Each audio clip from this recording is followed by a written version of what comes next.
Picture this. A girl's anguished cry pierces the marble halls of the Château de Fontainebleau on a humid summer night in 1544. The sound echoes off golden tapestries and Renaissance frescoes like a ghost seeking mercy. In a chamber draped with crimson silk, 25-year-old Catherine de' Medici grips her swollen belly, her face contorted in agony that has become her constant companion. But this is not her first time screaming in these halls. 11 years earlier, at just 14, this same woman was pregnant with France's future king, her child body forced to carry the weight of an entire dynasty. The midwives hover like vultures, their whispered prayers mixing Latin with desperation. Outside, the Loire River flows peacefully through the French countryside, but inside this gilded prison, a pattern of suffering repeats itself with brutal precision. Catherine's story is one history tried to bury a tale of systematic cruelty disguised as royal duty, where children were sacrificed on the altar of power. Before exploring these forgotten stories of survival and suffering, if you appreciate discovering the concealed realities of history, consider pressing that like button and subscribing for additional content like this. And please comment below to tell me where you're listening from. I find it amazing that we're examining these ancient stories together from various parts of the world, united across time and space by our collective curiosity about the past. The year is 1533. In the sun-drenched port city of Marseille, where Mediterranean winds carry the scent of salt and ambition, a ceremony unfolds that will haunt history. The Cathedral of Saint-Laurent stands packed with Europe's most powerful nobles, their silk gowns and golden doublets creating a tapestry of wealth that masks the darkness beneath. At the altar, two children face each other, children who should be playing with dolls and wooden swords, not pledging their bodies to dynastic duty. Catherine de' Medici is 14 years old. Her small frame is dwarfed by the massive wedding gown of white and gold, its weight pulling at her narrow shoulders like chains. The dress, crafted by Florence's finest seamstresses, was designed for a woman, not a girl whose body has barely begun its journey toward womanhood. Her face, pale beneath the rouge applied by court ladies, shows no joy, only the resigned acceptance of a pawn who understands her purpose. Across from her stands Henry, Duke of Orleans, second son of King Francis I. At 14, he is taller than his bride, but no less trapped in this political theatre. His eyes dart between Catherine and the assembled crowd, already learning the art of emotional distance that royal life demands. Neither child chose this moment, yet both are expected to fulfill promises their bodies cannot yet keep. The ceremony proceeds with all the grandeur befitting a union between the Medici banking dynasty and the Valois crown. Pope Clement VII himself, Catherine's great-uncle, performs the rites, his ornate vestments glittering in the candlelight. As Latin prayers fill the cathedral, few in attendance consider the brutal reality hidden beneath the pageantry. This is not a wedding, it is the legal sanctioning of child exploitation, dressed in religious ceremony and political necessity. But Catherine's story begins long before this fateful day in Marseille. Born in 1519 to Lorenzo de' Medici, Duke of Urbino, she entered the world as an orphan almost immediately. Her mother, Madeleine de la Tour d'Auvergne, died days after giving birth, her young body destroyed by complications that would become tragically familiar in Catherine's own life.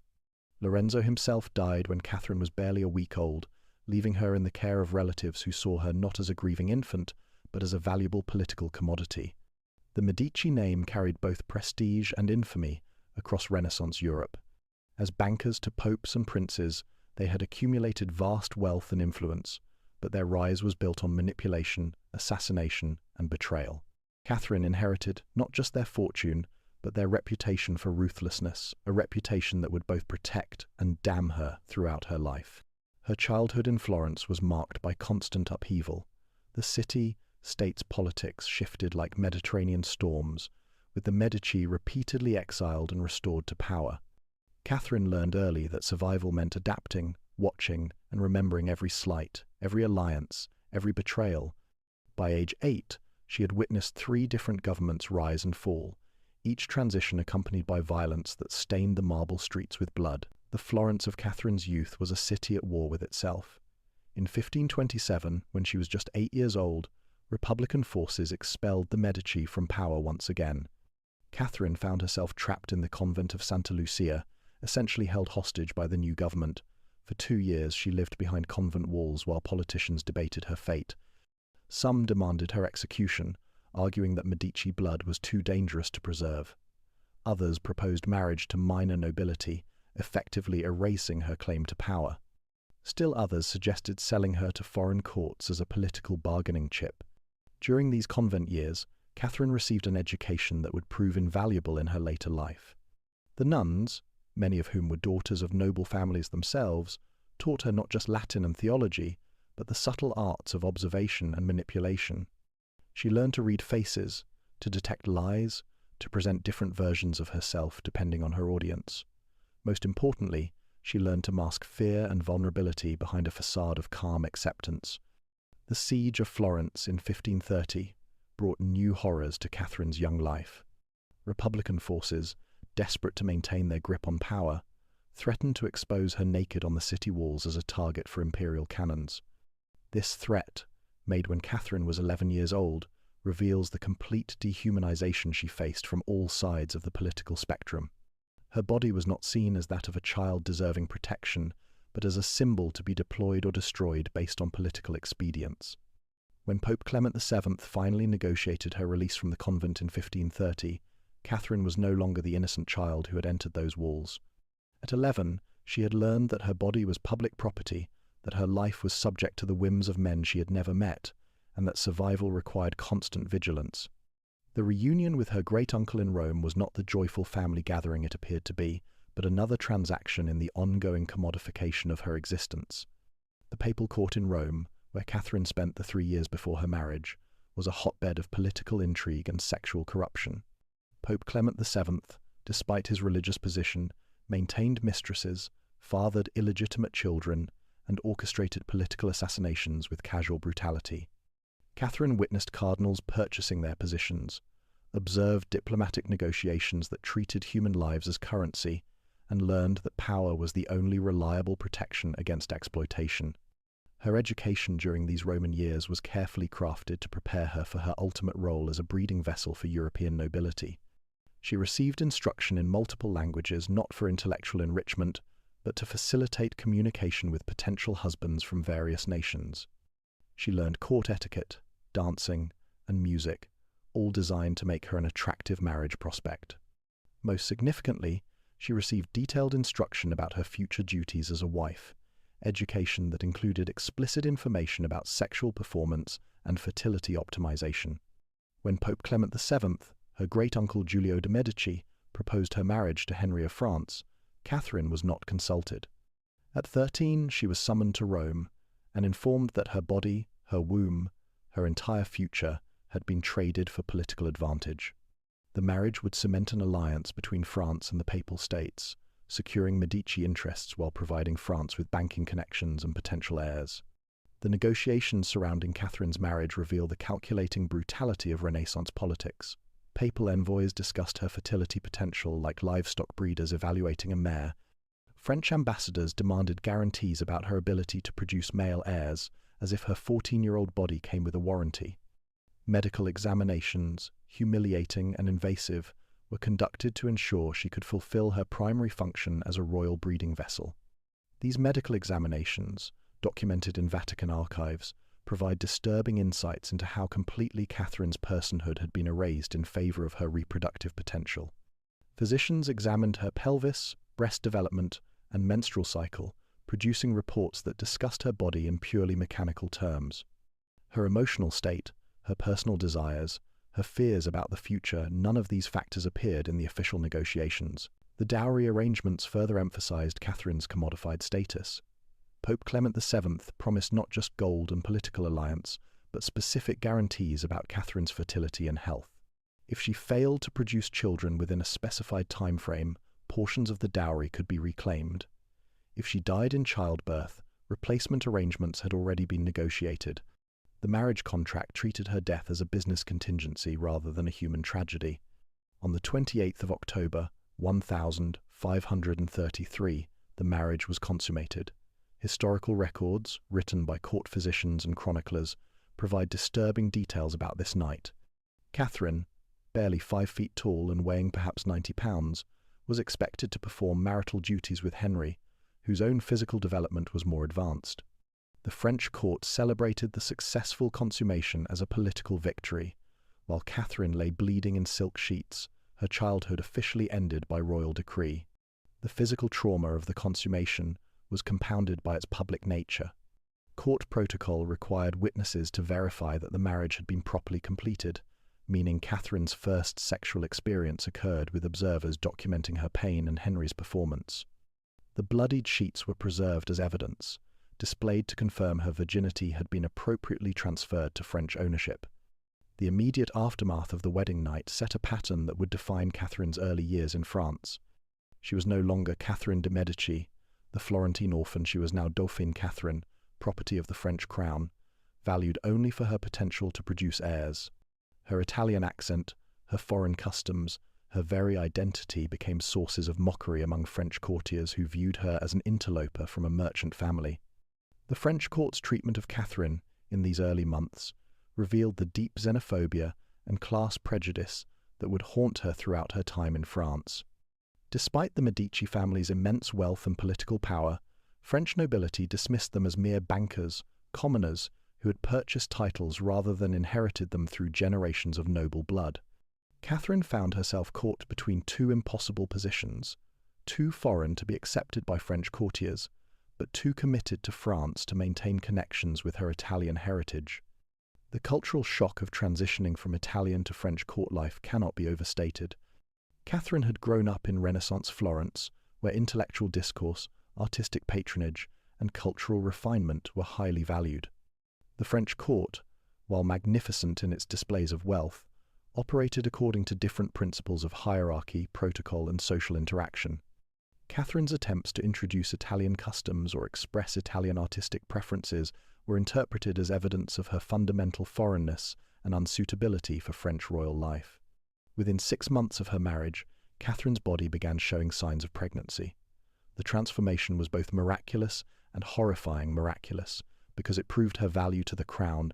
Horrifying, because medical knowledge of the time could not protect a 14-year-old girl from the dangers of childbirth. Court physician Jean Fernel kept detailed records of Catherine's pregnancy, documents that survive today as testimony to the systematic abuse disguised as royal duty.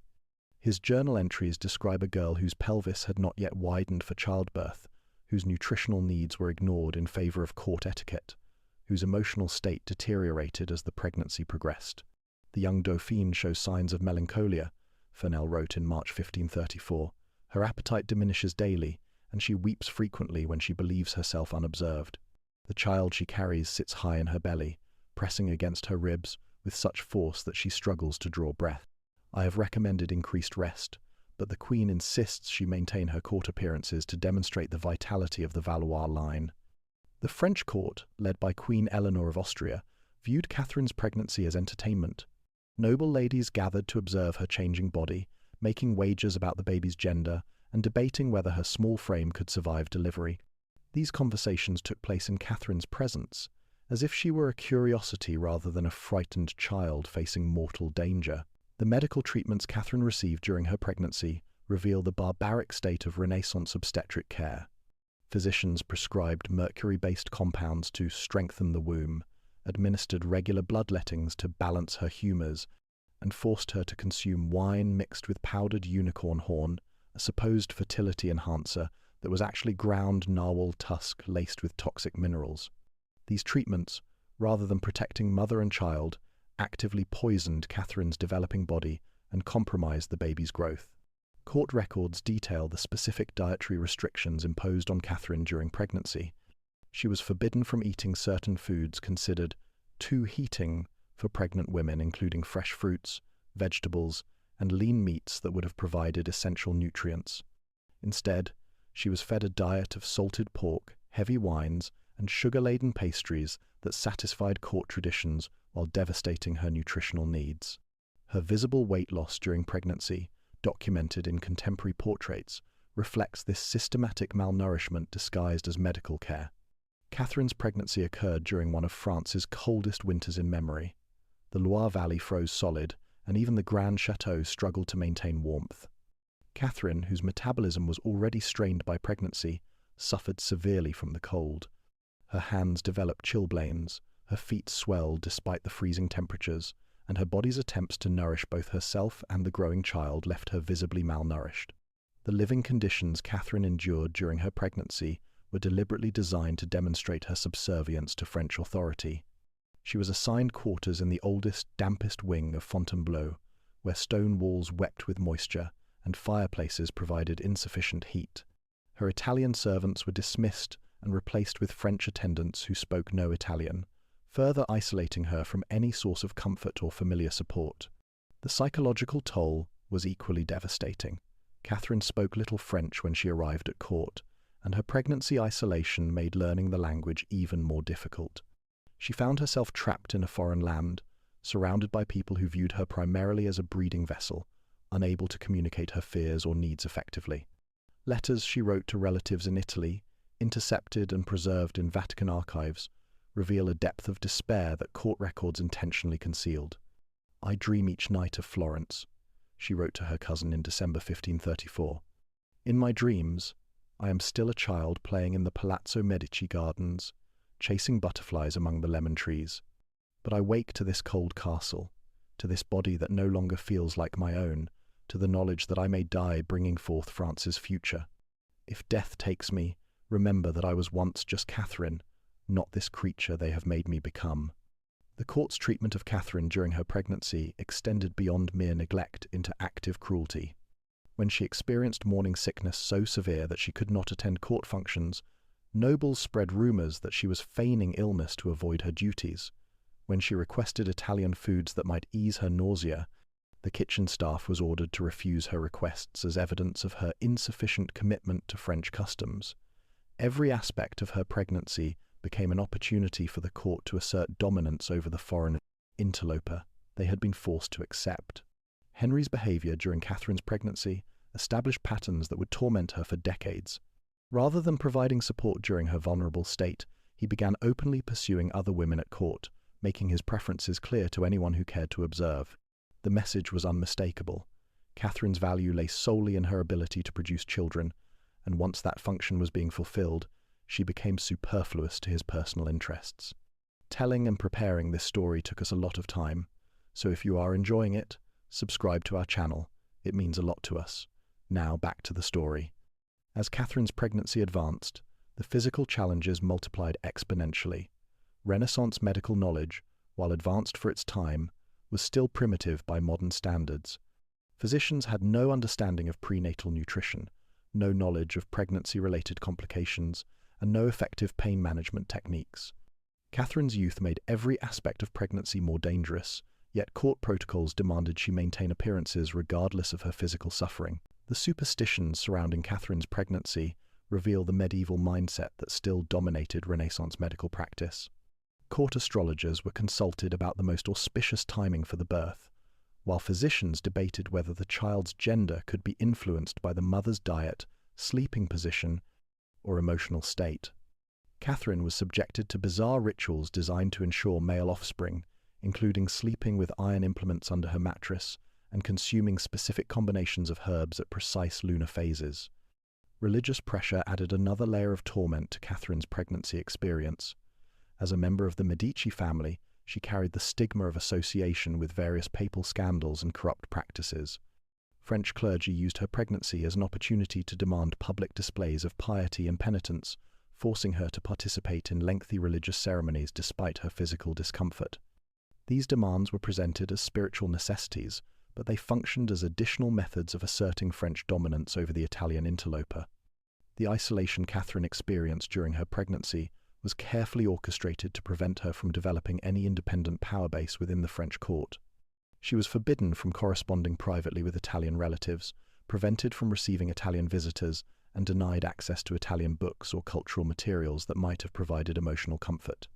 This systematic cultural erasure was designed to transform her from Catherine de' Medici into a French royal vessel with no competing loyalties or identities. The delivery began on a February morning in 1535, when Catherine was 7 months into her 15th year. Labour lasted 37 hours, an ordeal that nearly killed both mother and child. Court records, usually sanitized to protect royal dignity, cannot completely hide the horror of those hours. Catherine's screams echoed through the Château de Fontainebleau, reaching servants' quarters and causing several ladies in waiting to flee the birthing chamber. The birthing chamber itself became a theatre of medieval brutality, masquerading as medical care. Multiple midwives, each following different traditions and theories, competed for dominance while Catherine's life hung in the balance. Some attempted to speed labour by administering ergot-contaminated grain, others tried to slow it by applying cold compresses, and still others insisted on bloodletting during active labour. The resulting chaos nearly killed both mother and child, while providing court observers with entertainment that they discussed for months afterward. Midwives worked desperately to save both lives, as Catherine's young body struggled with a process it was not ready to endure. Her pelvis, still developing, created complications that required brutal interventions. The baby, a daughter who would be named after her mother, was born weighing barely 4 pounds, a reflection of Catherine's own malnourishment and the pregnancy's traumatic nature. The immediate aftermath of the birth revealed the true brutality of Catherine's situation. While she lay hemorrhaging and fevered, court officials immediately began planning for her next pregnancy. The daughter she had nearly died to deliver was dismissed as insufficient. France needed male heirs, and Catherine's womb was viewed as a factory that had produced the wrong product. Recovery was a luxury Catherine could not afford. Within weeks of giving birth, she was expected to resume court duties, to smile graciously at celebrations, to pretend that the trauma she had endured was a joyful service to France. Her body, torn and weakened by premature childbirth, was given no time to heal before the pressure for additional pregnancies began mounting. The postpartum complications Catherine experienced were documented by Fennell but hidden from public view. She suffered from what modern medicine would recognize as severe postpartum depression, complicated by physical trauma that never fully healed. Her requests for extended recovery time were denied, her pleas for emotional support were dismissed as foreign weakness, and her obvious physical distress was reframed as evidence of her dedication to French service. The first child, little Catherine, survived only 3 months. Palace records attribute her death to weakness of constitution, but modern medical understanding suggests she was born prematurely and malnourished, her tiny body unable to thrive despite the best care available. For Catherine, the loss was devastating. Not only had she nearly died to produce this child, but the death meant her suffering had been meaningless in the eyes of the court. The infant's death became another source of humiliation for Catherine. Court whispers blamed her foreign blood, her Medici heritage, her insufficient piety, and her emotional weakness for the child's failure to thrive. No one acknowledged that a malnourished 14-year-old mother forced into premature labor was unlikely to produce a healthy infant. Instead, Catherine absorbed blame for circumstances entirely beyond her control, setting a pattern that would repeat with tragic regularity throughout her reproductive years. The pattern established with Catherine's first pregnancy became the defining nightmare of her young adult life.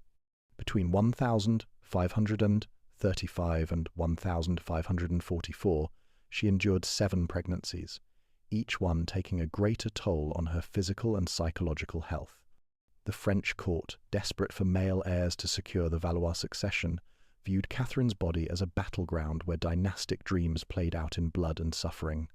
Historical records, particularly the private correspondence of Diane de Poitiers, Henry's influential mistress, provide brutal insights into Catherine's deteriorating condition. Diane, 20 years, Catherine Senior, and securely positioned as Henry's favourite, observed Catherine's struggles with a mixture of pity and calculation. Her letters to confidants describe a young woman increasingly broken by the demands placed upon her. "The little Italian grows thinner with each failed pregnancy," Diane wrote to her sister in 1539. "Yesterday I found her weeping in the chapel, praying to the Virgin for either a son or death. I begin to suspect she would welcome either outcome equally. Henry pays her no attention save when duty demands it, and she has learned to expect nothing from him save the seed that may kill her." The systematic destruction of Catherine's physical health during this period reveals the true brutality of Renaissance court life. Each pregnancy brought new complications that built upon previous damage. Her second pregnancy, in 1536, ended in miscarriage at 4 months when physicians administered a cleansing potion containing mercury and antimony substances that poisoned both mother and child.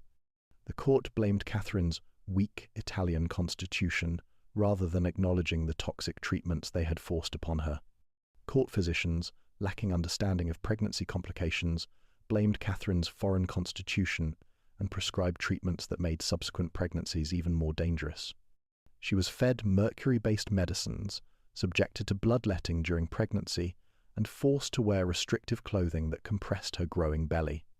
These treatments were presented as cutting-edge medical care, but they functioned as systematic torture designed to break Catherine's spirit while maintaining the pretense of royal concern for her welfare.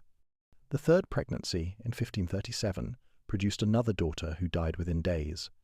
Palace records describe the infant as perfectly formed but lacking the vital spark necessary for life, a euphemism for the reality that Catherine's poisoned and malnourished body could no longer sustain healthy pregnancies.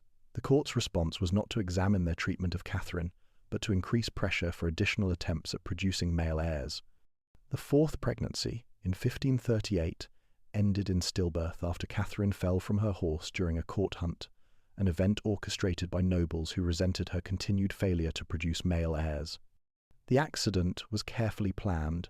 Catherine was given an unstable horse known for unpredictable behavior, then encouraged to ride faster than safety allowed during a hunt designed to test her courage. When she fell, courtiers expressed theatrical concern while privately celebrating what they hoped would be her final pregnancy. Each loss was treated not as a personal tragedy for Catherine, but as a political crisis for France. After each miscarriage or infant death, foreign ambassadors reported the news to their governments as evidence of French dynastic weakness. Catherine found herself not only grieving dead children, but also bearing responsibility for international diplomatic failures that resulted from her reproductive difficulties. The economic consequences of Catherine's pregnancy failures added another layer of humiliation to her suffering. The French treasury had invested enormous sums in celebrating expected births, commissioning artwork, planning festivals, and negotiating diplomatic agreements based on anticipated heirs. When pregnancies failed, Catherine was held financially responsible for the wasted expenditure, her personal allowance reduced to compensate for the crown's losses. By 1540, Catherine had become a figure of both pity and contempt within the French court. At 21, she looked older than women twice her age, her face gaunt from repeated pregnancies and losses, her body weakened by constant stress and inadequate recovery time. Courtiers whispered that she was cursed, that the Medici blood carried some taint that prevented the birth of healthy French princes. The superstitions surrounding Catherine's continued pregnancy failures reveal the medieval mindset that still dominated Renaissance thinking. Court astrologers blamed planetary alignments for her difficulties, while religious authorities suggested her Italian heritage carried spiritual contamination that prevented proper Christian offspring. These explanations allowed the court to avoid confronting their own role in Catherine's deteriorating condition. The psychological warfare waged against Catherine during this period was as brutal as the physical demands. Foreign ambassadors reported that she was frequently publicly humiliated, forced to watch as Henry lavished attention on Diane de Poitiers while treating his wife as little more than a breeding vessel.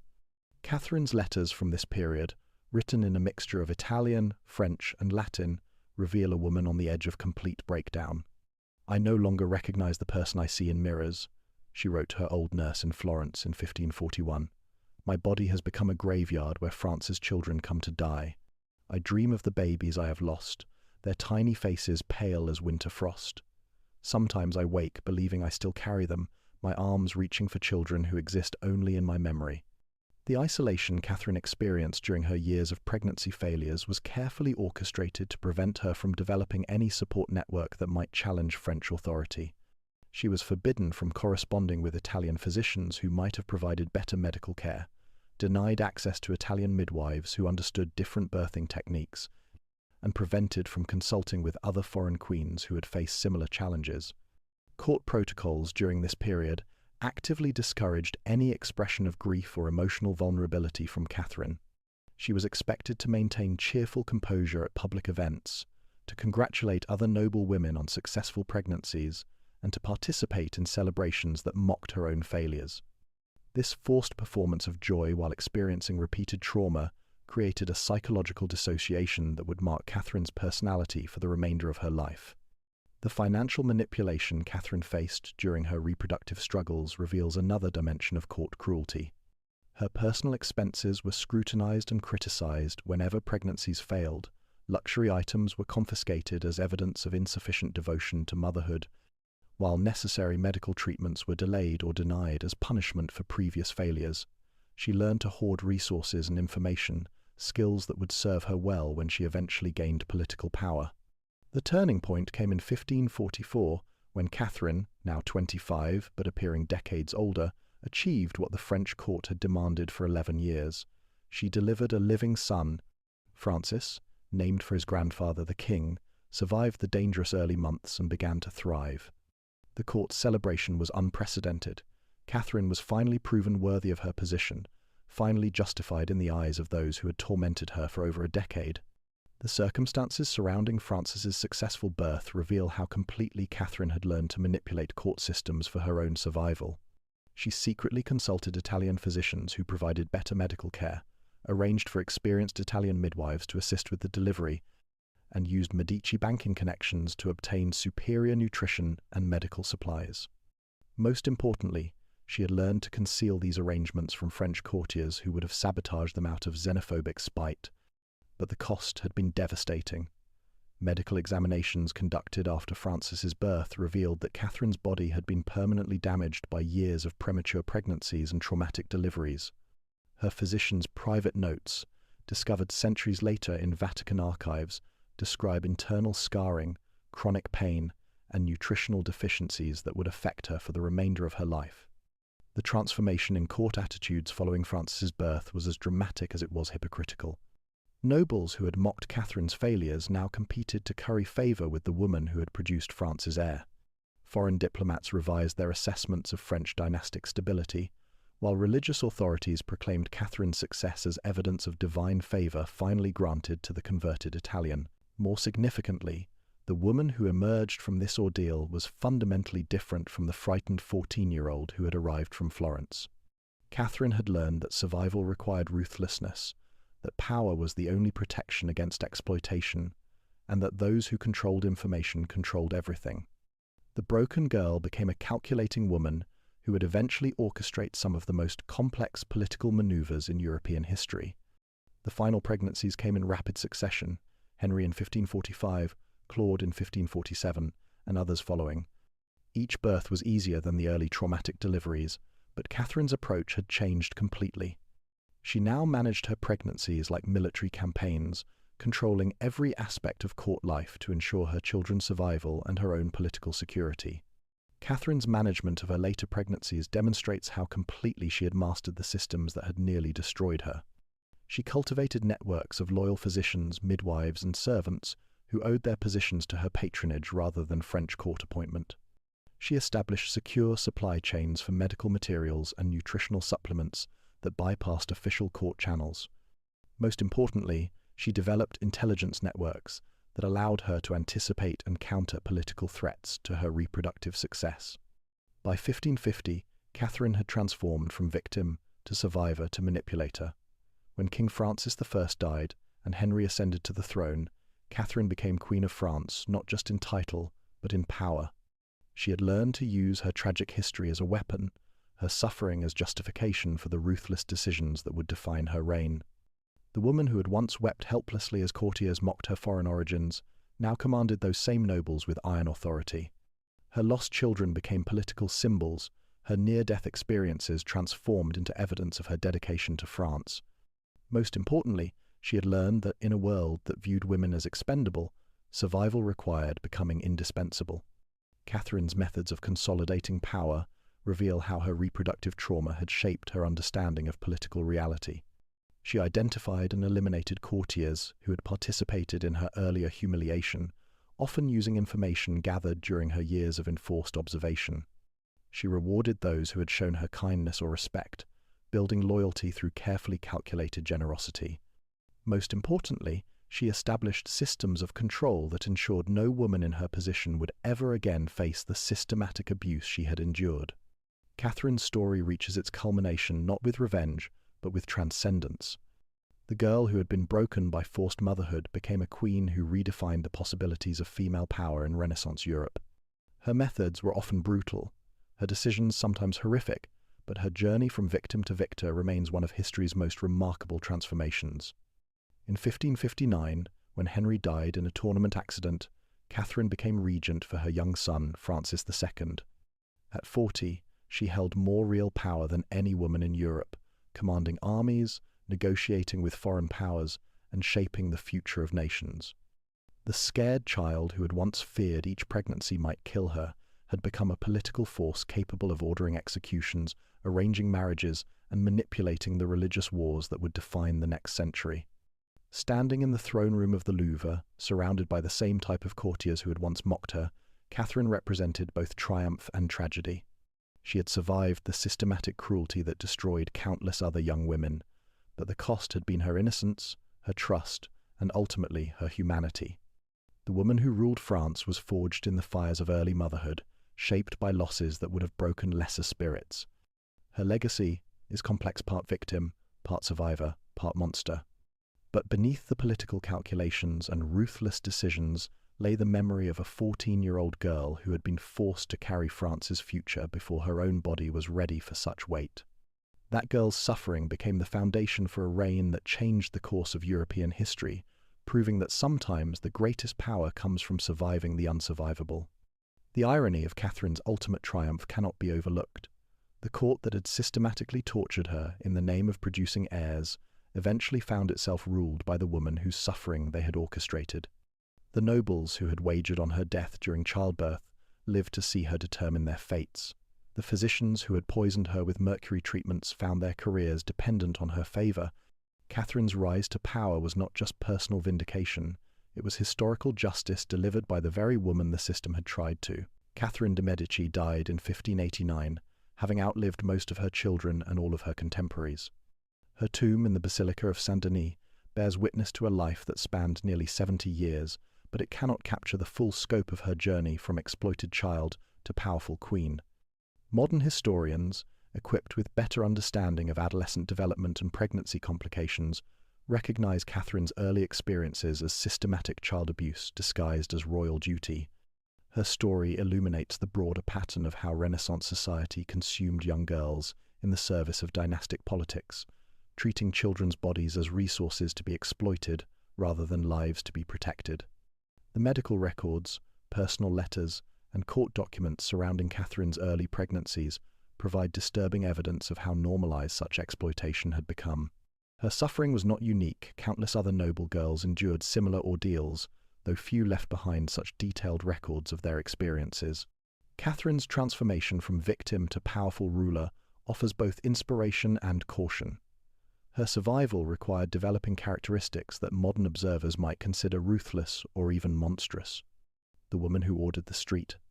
Bartholomew's Day massacre, who manipulated religious conflicts for political gain, who arranged marriages and assassinations with equal calculation, this woman was forged by experiences that no child should endure.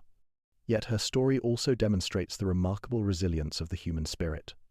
Against impossible odds, she not only survived but thrived, wielding power in ways that would have been unimaginable for the frightened girl who first arrived at the French court. Her reign, marked by both achievement and atrocity, stands as testament to what becomes possible when survival becomes the only goal.